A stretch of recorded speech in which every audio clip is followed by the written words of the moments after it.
భారతదేశంలో పౌరసత్వం అంటే ఏంటి, అలాగే ఈ భారతదేశంలో పౌరసత్వం అనేది ఎన్ని రకాలుగా మనకి లభిస్తుంది అనేటువంటిది మనం ఈ వీడియోలోని తెలుసుకుందామండి. లేట్ చేయకుండా టాపిక్లోకి వెళ్ళిపోదాం. Hello hi friends, welcome back to our channel. Friends, ఈరోజు మనం చెప్పుకునే టాపిక్ ఏంటంటే పౌరసత్వం అనే టాపిక్ గురించి మనం చెప్పుకోవడం జరుగుతుంది. అయితే పౌరసత్వం అనే భావన కేంద్ర జాబితాలో కలదు. మనకు ఈ పౌరసత్వం అనే భావన మనకు ఎక్కడ కనిపిస్తుందండి అంటే కేంద్ర జాబితాలోని మనకి ఈ పౌరసత్వం అనే భావన కనిపించడం జరుగుతుంది. అయితే పౌరసత్వంపై చట్టాలు చేసే అధికారం భారత పార్లమెంటుకు కలదు. ఎవరికండి? మనకు పౌరసత్వంపై చట్టాలు చేసే అధికారం కేవలం భారత పార్లమెంటుకు మాత్రమే కలదు. అలాగే పౌరసత్వం అనే భావన రాజ్యాంగంలో 2వ భాగంలో 5వ ఆర్టికల్ నుండి 11వ ఆర్టికల్ వరకు వివరించడం జరుగుతుంది. ఏనండి, 2వ భాగంలోని 5వ ఆర్టికల్ నుండి 11వ ఆర్టికల్ వరకు మనకు ఈ పౌరసత్వం గురించి వివరిస్తుంది. అలాగే ప్రపంచంలో పౌరసత్వం అనే భావన మొట్టమొదటిసారి గ్రీకు నగర రాజ్యాల్లో విస్తృతంగా ప్రాచుర్యంలోకి రావడం జరిగింది. ఎక్కడండి? గ్రీకు నగర రాజ్యాల్లో మనకు విస్తృతంగా ప్రాచుర్యంలోకి రావడం జరిగింది. అలాగే తర్వాత చూసినట్లయితే భారతదేశంలో ఏక పౌరసత్వం కలదు. ఏంటండి? మన భారతదేశంలో మాత్రం ఏక పౌరసత్వం కలదు. మనకు జమ్మూ కాశ్మీర్తో సహా మనకు భారతదేశంలో ఏక పౌరసత్వం అనేటువంటిది మనకు కలదు. అలాగే ద్వంద్వ పౌరసత్వం కలిగిన దేశాలకు ఉదాహరణ అమెరికా, స్విట్జర్లాండ్. ఈ 2 దేశాల్లో మనకు ద్వంద్వ పౌరసత్వం కలిగిన దేశాలుగా మనం చెప్పుకోవడం జరుగుతుంది. అలాగే భారత పౌరసత్వ చట్టం 1955 డిసెంబర్ 30 నాడు చేశారు. ఎప్పుడండి? 1955 డిసెంబర్ 30 నాడు భారత పౌరసత్వ చట్టాన్ని చేయడం జరిగింది. అలాగే ఇప్పటి వరకు భారత పౌరసత్వ చట్టాన్ని 5 సార్లు సవరించారు. ఒకటి 1986 సంవత్సరంలోని, అలాగే 1992 సంవత్సరంలో, అలాగే 2003, 2005 సంవత్సరంలో, 5వసారి 2015లో సవరించడం జరిగింది. మనకు భారతదేశంలో పౌరసత్వ చట్టాన్ని ఎన్నిసార్లు సవరించారయ్యా అంటే 5 సార్లు సవరించడం జరిగింది. అలాగే భారతదేశంలో పౌరసత్వం 2 రకాలుగా ఉంటుంది. ఎన్ని రకాలండి? 2 రకాలుగా మనకు భారతదేశంలో పౌరసత్వం అనేటువంటిది కనిపిస్తుంది. ఒకటి సహజ పౌరసత్వం, అంటే పుట్టుక ద్వారా వచ్చే పౌరసత్వాన్ని సహజ పౌరసత్వం అంటారు. అలాగే సహజీకృత పౌరసత్వం. ఏంటండి? ఈ సహజీకృత పౌరసత్వం అంటే మన దేశంలో కనీసం 10 సంవత్సరాలు నివాసం ఉండాలి. అలా అయితేనే సహజీకృత పౌరసత్వం అనేటువంటిది లభించడం జరుగుతుంది. అలాగే రాజ్యాంగం గుర్తించిన 22 భాషల్లో ఏ భాషలోనైనా కనీసం పరిజ్ఞానం ఉండాలి. మన దేశంలోని 10 సంవత్సరాలు నివాసం ఉండాలి. అలాగే భారత రాజ్యాంగం గుర్తించిన 22 భాషల్లో ఏ భాషలోనైనా కనీస పరిజ్ఞానం అనేటువంటిది కలిగి ఉండాలి. అలాగే తర్వాత చూసినట్లయితే ఒక విదేశీయుడు భారత పౌరసత్వాన్ని పొందాలంటే కనీసం మన దేశంలో 5 సంవత్సరాలు నివాసం ఉండాలి. దేని ద్వారా అండి? 1986 చట్టం ప్రకారం ఒక విదేశీయుడు భారత పౌరసత్వాన్ని పొందాలంటే కనీసం మన దేశంలో 5 సంవత్సరాలు నివాసం ఉండాలి. అదేవిధంగా పౌరసత్వం 5 రకాలుగా వస్తుంది. మనకు పౌరసత్వం అనేటువంటిది ఎన్ని రకాలుగా వస్తుందయ్యా అంటే 5 రకాలుగా మనకు భారత పౌరసత్వం అనేటువంటిది రావడం జరుగుతుంది. ఒకటి పుట్టుక ద్వారా వస్తుంది. అలాగే వారసత్వం ద్వారా కూడా మనకు భారత పౌరసత్వం అనేటువంటిది లభించడం జరుగుతుంది. మూడోది సహజీకృతంగా. 4 రిజిస్ట్రేషన్ ద్వారా పౌరసత్వం అనేటువంటిది రావడం జరుగుతుంది. అలాగే 5 విదేశీ భూభాగాలు మన దేశంలో కలపడం ద్వారా కూడా మనకు భారత పౌరసత్వం అనేటువంటిది లభించడం జరుగుతుంది. ఉదాహరణ, సిక్కింను భారతదేశంలో కలపడం. రిజిస్ట్రేషన్ ద్వారా భారత పౌరసత్వం పొందాలంటే 7 సంవత్సరాలు భారతదేశంలో నివాసం ఉండాలి. రిజిస్ట్రేషన్ ద్వారా భారత పౌరసత్వం పొందాలంటే ఎన్ని సంవత్సరాలు భారతదేశంలో నివాసం ఉండాలండి? 7 సంవత్సరాలు మన దేశంలో నివాసం ఉంటే రిజిస్ట్రేషన్ ద్వారా భారత పౌరసత్వాన్ని పొందే అవకాశం ఉంటుంది. అలాగే తర్వాత చూసినట్లయితే ఆర్టికల్ 5. ఈ ఆర్టికల్ 5 ఏం చెప్తుందయ్యా అంటే 1950 జనవరి 26 తర్వాత భారతదేశంలో జన్మించిన వారు అందరికీ, అప్పటికే నివాసం ఉన్న వారందరికీ భారత పౌరసత్వం లభిస్తుంది. ఎప్పుడండి? 1950 జనవరి 26 తర్వాత మన దేశంలో జన్మించిన వారందరికీ, అలాగే అప్పటికంటే ముందు నివాసం ఉన్న వారందరికీ కూడా ఈ భారత పౌరసత్వం అనేటువంటిది లభించడం జరుగుతుంది అని ఆర్టికల్ 5 చెప్తుంది. కానీ ఈ క్రింది వారికి మినహాయింపులు ఉంటాయి. విదేశీ రాయబారులకు, అలాగే దౌత్యవేత్తలు, ప్రైవేటు పనులపై భారతదేశాన్ని సందర్శించే వారికి, అలాగే 1950 జనవరి 26 కంటే ముందు వరుసగా 5 సంవత్సరాలు నివాసం ఉన్న వారందరికీ కూడా భారత పౌరసత్వం లభిస్తుంది. అలాగే ఆర్టికల్ 6. ఈ ఆర్టికల్ 6 ఏం చెప్తుందయ్యా అంటే పాకిస్తాన్ నుండి భారతదేశానికి వలస వచ్చిన వారికి కల్పించే భారత పౌరసత్వ గురించి వివరిస్తుంది. కానీ ఆ వ్యక్తి సంబంధిత కమిషన్ రేఖలో 1948 జూలై 19 లోపు తమ పేరును రిజిస్ట్రేషన్ చేసుకోవాలి. ఈ ఆర్టికల్ 6 ఏం చెప్తుందయ్యా అంటే పాకిస్తాన్ నుండి భారతదేశానికి వలస వచ్చిన వారందరికీ భారత పౌరసత్వం గురించి వివరిస్తుంది. అలాగే ఆ వ్యక్తి సంబంధిత కమిషన్ రేఖలో 1948 జూలై 19 లోపు తమ పేరును రిజిస్ట్రేషన్ చేసుకోవాలి. అలా అయితేనే భారత పౌరసత్వాన్ని పొందే అవకాశం ఉంటుంది. అలాగే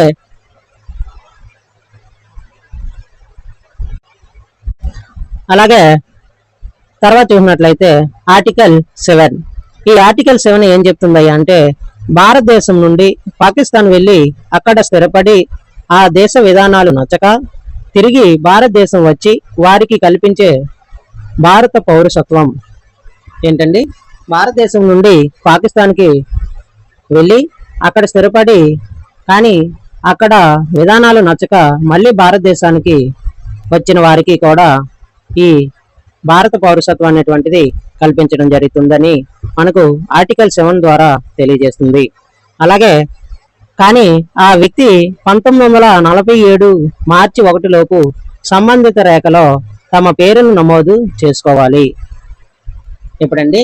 ఈ 1947 మార్చి 1 లోపు సంబంధిత రేఖలోని తమ పేరును నమోదు చేసుకుంటే భారత పౌరసత్వం అనేటువంటిది లభిస్తుందని మనకు ఆర్టికల్ 7లో మనకు తెలియజేయడం జరుగుతుంది. అలాగే తర్వాత ఆర్టికల్ 8. ఆర్టికల్ 8 ఏం చెప్తుందంటే తల్లి వైపు నుండి కానీ తండ్రి వైపు నుండి కానీ ఎవరో ఒకరు భారతీయ పౌరులై ఉంటే ఆ తదనంతరం వారికి భారత పౌరసత్వం లభిస్తుంది అని వివరించడం జరుగుతుంది. తల్లి వైపు నుండి కానీ తండ్రి వైపు నుండి కానీ ఎవరో ఒకరు భారతీయ పౌరులై ఉంటే వారికి పుట్టిన సంతానానికి భారత పౌరసత్వం అనేటువంటిది లభించడం జరుగుతుంది. అలాగే ఆర్టికల్ 9. ఈ ఆర్టికల్ 9 ప్రకారం స్వచ్ఛందంగా ఒక భారతీయుడు ఇతర దేశాల పౌరసత్వం పొందినప్పుడు సహజంగానే భారత పౌరసత్వం రద్దవుతుంది. ఏంటండి? ఆర్టికల్ 9 ద్వారా ఒక భారతీయ పౌరుడు ఇతర దేశాల పౌరసత్వం పొందినప్పుడు మన దేశ పౌరసత్వం సహజంగానే రద్దు చేయడం జరుగుతుంది. అలాగే ఆర్టికల్ 10. ఆర్టికల్ 10 ఏం చెప్తుంది అంటే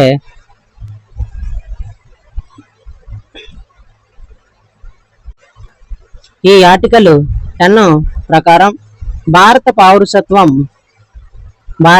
పౌరసత్వం శాశ్వత తత్వాన్ని కలిగి ఉంటుంది. అనగా భారతీయుడు ఎప్పటికీ భారతీయుడే అని వివరించడం జరుగుతుంది. అలాగే భారత పౌరసత్వాన్ని అవమానపరచరాదు, భారత పౌరసత్వాన్ని ఎప్పటికీ కూడా అవమానపరచరాదు అని ఈ ఆర్టికల్ 10 తెలియజేయడం జరుగుతుంది. అలాగే ఆర్టికల్ 11 ఏం చెప్తుందయ్యా అంటే, భారత పౌరసత్వం చట్టంపై చేసే అధికారం భారత పార్లమెంటుకు ఉంటుంది. భారత పౌరసత్వంపై చట్టాలు చేసే అధికారం ఎవరికి ఉంటుందయ్యా అంటే భారత పార్లమెంటుకి మాత్రమే ఉంటుందని మనకు ఆర్టికల్ 11 తెలియజేయడం జరుగుతుంది. అలాగే తర్వాత చూసినట్లయితే ఎమిగ్రీ అంటే రాజకీయ కారణాల వల్ల స్వదేశాన్ని వదిలి ఇతర దేశాలకు వలస వెళ్ళడం. ఈ ఎమిగ్రీ అంటే ఏంటండి? రాజకీయ కారణాల వల్ల సొంత దేశాన్ని వదిలి ఇతర దేశాలకి వలస వెళ్ళడాన్ని మనం ఎమిగ్రీ అని అంటాం. అలాగే ఈ రెఫ్యూజీ అంటే రాజకీయ కారణాల వల్ల ఒక దేశాన్ని వదిలి ఇతర దేశాలకు వలస వెళ్ళడం. ఒక దేశాన్ని వదిలి ఇతర దేశానికి వలస వెళ్ళడం. ఎమిగ్రీ అంటే స్వదేశాన్ని వదిలి ఇతర దేశానికి వెళ్ళడం. రెఫ్యూజీ అంటే ఒక దేశాన్ని వదిలి ఇతర దేశాలకు వెళ్ళడం రెఫ్యూజీ అంటారు. అలాగే ఎక్స్పాట్రియేట్ అనగా స్వచ్ఛందంగా స్వదేశాన్ని వదిలి ఇతర దేశాలకు వెళ్ళడం. స్వచ్ఛందంగా స్వదేశాన్ని వదిలి ఇతర దేశాలకు వెళ్ళడాన్ని ఎక్స్పాట్రియేట్ అని అంటారు. తర్వాత చూసినట్లయితే రెనౌన్సియేషన్ అంటే స్వచ్ఛందంగా భారత పౌరసత్వాన్ని రద్దు చేసుకోవడం. ఏంటండి? భారత పౌరసత్వాన్ని స్వచ్ఛందంగా రద్దు చేసుకోవడాన్ని రెనౌన్సియేషన్ అని అంటారు. అలాగే టెర్మినేషన్ అనగా అక్రమ పద్ధతుల ద్వారా భారత పౌరసత్వాన్ని పొందినప్పుడు అతని పౌరసత్వాన్ని రద్దు చేయడాన్ని టెర్మినేషన్ అంటారు. ఏంటండి? అక్రమ పద్ధతుల ద్వారా భారత పౌరసత్వాన్ని పొందినప్పుడు అతని యొక్క పౌరసత్వాన్ని రద్దు చేయడాన్నే టెర్మినేషన్ అంటారు.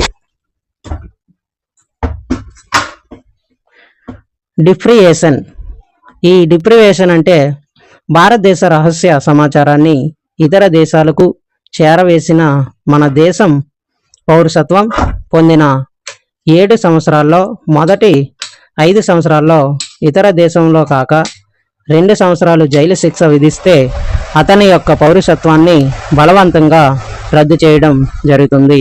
దీన్నే డిప్రివేషన్ అంటారు. ఏంటండి? మన దేశ రహస్య సమాచారాన్ని ఇతర దేశాలకు చేరవేసిన, అలాగే మన దేశ పౌరసత్వం పొందిన 7 సంవత్సరాల్లో మొదటి 5 సంవత్సరాలు కూడా 5 సంవత్సరాల్లో ఇతర దేశంలో కాక 2 సంవత్సరాలు జైలు శిక్ష విధిస్తే అతని పౌరసత్వాన్ని బలవంతంగా రద్దు చేయడం జరుగుతుంది. అలాగే తర్వాత చూసినట్లయితే జనవరి 9న ప్రవాస భారతీయ దివాస్ను జరుపుకుంటారు. కారణం, మహాత్మా గాంధీ దక్షిణాఫ్రికా నుండి 21 సంవత్సరాలు నివాసం ఉండి జనవరి 7న దక్షిణాఫ్రికాలో బయలుదేరి జనవరి 9న భారతదేశానికి చేరుకున్న రోజు కాబట్టి మనం జనవరి 9వ తారీఖున ప్రవాస భారతీయ దివాస్గా మనం జరుపుకోవడం జరుగుతుంది. అలాగే 2003లో మొదటి ప్రవాస భారతీయ దివాస్ను న్యూఢిల్లీలో జరపడం జరిగింది. 4వ ప్రవాస భారతీయ దివాస్ను హైదరాబాద్లో 2006 సంవత్సరంలో జరిపారు. ఇటీవల 15వ ప్రవాస భారతీయ దివాస్ వారణాసిలో జరిగింది. ఎక్కడండి? ఉత్తరప్రదేశ్లో వారణాసిలో ఈ 15వ భారతీయ ప్రవాస దివాస్ను జరపడం జరిగింది. ఎప్పుడండి? 2019 జనవరి 21, 23 తేదీలో ఈ భారతీయ ప్రవాస దివాస్ జరగడం జరిగింది. అలాగే తర్వాత చూసినట్లయితే ఈ ప్రవాస భారతీయ దివాస్కు ముఖ్య అతిథిగా మారిషన్ ప్రధాని శ్రీ ప్రవింద్ జగన్నాథ్ హాజరవ్వడం జరిగింది. ఈ 15వ ప్రవాస భారతీయ దివాస్కు ముఖ్య అతిథిగా మారిషన్ ప్రధాని శ్రీ ప్రవింద్ జగన్నాథ్ గారు హాజరయ్యారు. అలాగే ఎన్ఆర్ఐ అంటే ఏంటి? Non residency India. ఒక వ్యక్తి వరుసగా 182 రోజులు ఇతర దేశాల్లో నివసిస్తే ఆ వ్యక్తిని ఎన్ఆర్ఐ అంటారు. ఎన్ని రోజులండి? 182 రోజులు ఇతర దేశాల్లో నివసిస్తే ఆ వ్యక్తిని ఎన్ఆర్ఐగా చెప్పుకోవడం జరుగుతుంది. ఎన్ఆర్ఐలను మొదటి తరం భారతీయులు అంటారు. అలాగే గ్రీన్ కార్డ్ అనగా అమెరికాలో స్థిరపడిన వారికి అమెరికా ప్రభుత్వం ఇచ్చే అధికారిక అంగీకార పత్రాన్ని గ్రీన్ కార్డ్ అంటారు. గ్రీన్ కార్డ్ అంటే ఏంటండి? అమెరికాలో స్థిరపడిన వారికి అమెరికా ప్రభుత్వం ఇచ్చే అధికారిక అంగీకార పత్రాన్ని గ్రీన్ కార్డ్ అంటారు.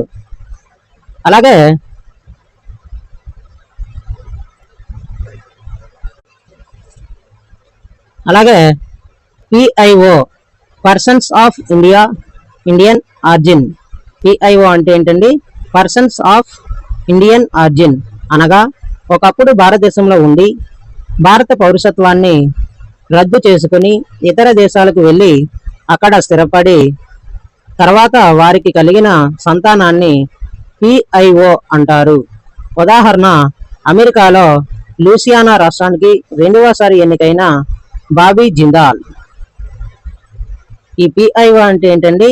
ఒకప్పుడు భారతదేశంలో ఉండి భారత పౌరసత్వాన్ని రద్దు చేసుకొని ఇతర దేశాలకు వెళ్ళి అక్కడ స్థిరపడి ఆ తర్వాత వారి కలిగిన సంతానాన్ని పిఐఓ అని అంటారు. అలాగే ఓసిఐ అంటే ఓవర్సీస్ సిటిజన్ ఆఫ్ ఇండియా.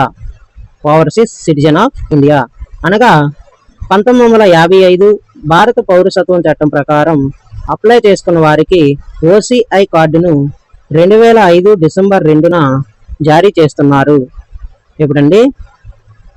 1955 భారత పౌరసత్వం చట్టం ప్రకారం అప్లై చేసుకున్న వారికి ఓసిఐ కార్డును 2005 డిసెంబర్ 2న జారీ చేయడం జరిగింది.